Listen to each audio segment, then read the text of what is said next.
Welcome back, ladies and gentlemen, to another messy reloading bench video here on American Arms channel. This is going to be another quick hit with data and some load notes from myself. This isn't necessarily published load data, although it might be somewhere.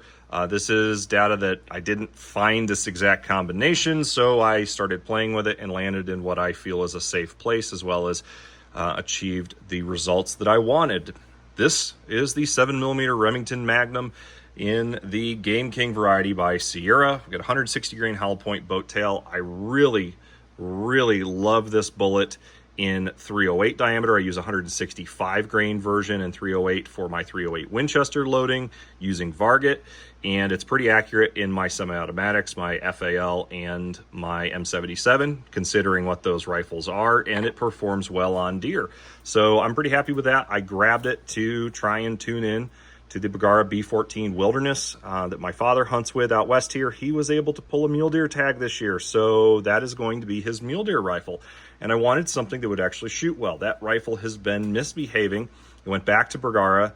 They confirmed that it was okay. They made sure that the crown was good. They recrowned it, and they sent back some test loads with factory Hornady ammunition, and I was able to replicate one of those groups only once. Wasn't happy with it, ended up glass bedding the rifle, ended up putting a different optic on it because the Leopold that was on it didn't work well, so on and so forth. Got to a point where all of a sudden I figured out that this cartridge right here would finally work right in the rifle, and it's what it wanted to shoot, and shooting pretty consistently 3/4 MOA, which is good enough for government work and good enough for mule deer hunting out in the Pine Ridge of Nebraska. So we've already gone over the bullet. We're going to use a CCI No. 250 Magnum large rifle primer. You can use another primer, but this is what I'm using. This is Hornady brass, and I'm using Hornady brass because it's available and it's cost effective where I'm at. There's probably better options, but the results that I'm getting are sufficient, if not excellent, for that hunting rifle. So we'll roll in some of those groups as well as some of the shooting of that rifle here in just a second, or while I'm talking here.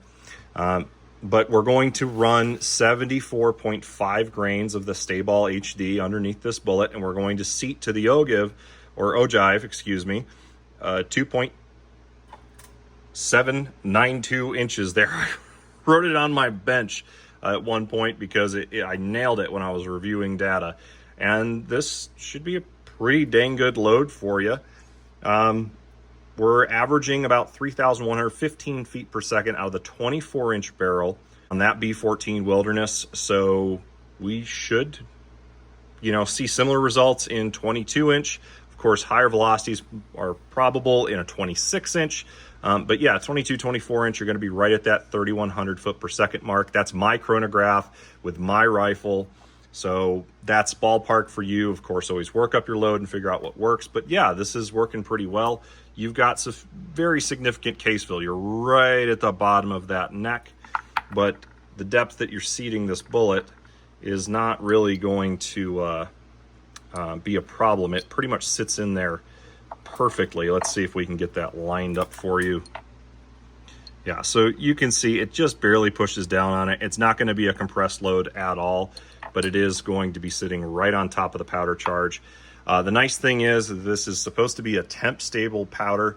It's advertised as being ideal for 6.5 PRC, 7mm Rem Mag, Ultra Mag, 300 PRC, etc., etc. I have not found the velocities that I'm really chasing with 300 PRC, but 3,100 plus feet per second with 160 grain pill in a 7mm Rem Mag is fantastic, and I'm sure it would work great with 170s, 175, etc.